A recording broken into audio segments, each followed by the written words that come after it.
Өлкө башчысы Кыргыз Республикасынын айрым мыйзам актыларында, анын ичинде кылмыш жаза кодексине жана мунапыс берүү негиздери жана аны колдоонун тартиби жөнүндө мыйзамга өзгөртүүлөрдү киргизүү тууралуу мыйзамга кол койгон.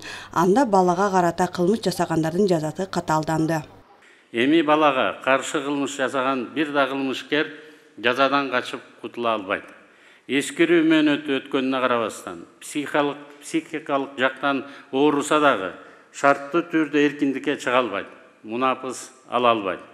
Баарыбыз жалпы коомчулук, ата-энелер, мугалимдер жана социалдык кызматкерлер, дарыгерлер, психологдор, милиционерлер, судьялар, адвокаттар, укук коргоочулар үчүн эң негизгиси дароо коңгуроо кагып, мүмкүн болгон зордук зомбулуктун фактылары боюнча бир дагы шек саноону колдон кетирбей, дароо жооп кайтарып, мындай учурларды түп тамыры менен айоосуз жок кылууга жана болтурбоого аракет кылуу керек. Министрлер кабинетинин төрагасы Акылбек Жапаров республиканын билим берүү кызматкерлерин, билим берүү тутумунун жетекчилеринин республикалык педагогикалык кеңешмесинде айтылган сөзү коомчулук үчүн бир топ дем болду. Антпесе жаш балдардын армандуу көз жаштары токтобой келет. Мындай учурларды түп тамырынан аяосуз жок кылууга жана болтурбоого аракет кылуудан мурун анын келип чыгуу себебин табуу кажет. Көпчүлүк бул абалга учурдагы миграция маселеси негиз деп эсептейт. Эми кароосуз калган балдар тууралуу ушундай болуп атат да. Бардык эле жоктун айына Москвага кетип атышат, тууганын атыштап атат, башкасын атыштап атат. Эми бирөөнүн баласын бирөө эч качан жакшы көрүп бакпайт да.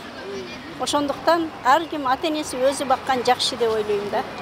Аларды эми азыркы заман неме кылдык да, баарын таштап, энелерине, тайнесине, эжесине, бүт туугандарына ошолор эми чоңуна аталары жакшы карайт өзүн.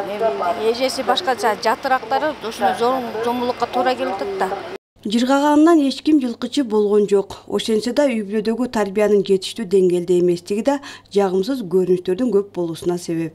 Ата-эне жакшы тарбияласа, балдар, кыздар жакшы неме болот.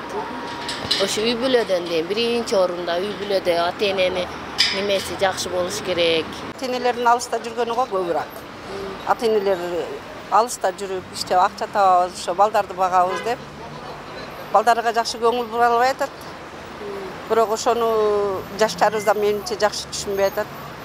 Эгерде ошону жакшылап ойлоп көрүшсө, ошол тапкан акчасы деле менимче ошо бир жамандык болсо ошо жетпей калат го. Кыргызстанда өлүм жазасы жок, бирок коомчулук жашы жети эле кыз балдарга болгон ар бир окуядан соң өлүм жазасын киргизүү талабын коюп келет. Гүлжан Амандоева, Байман Тургуналиев, жаңылыктар үчүн.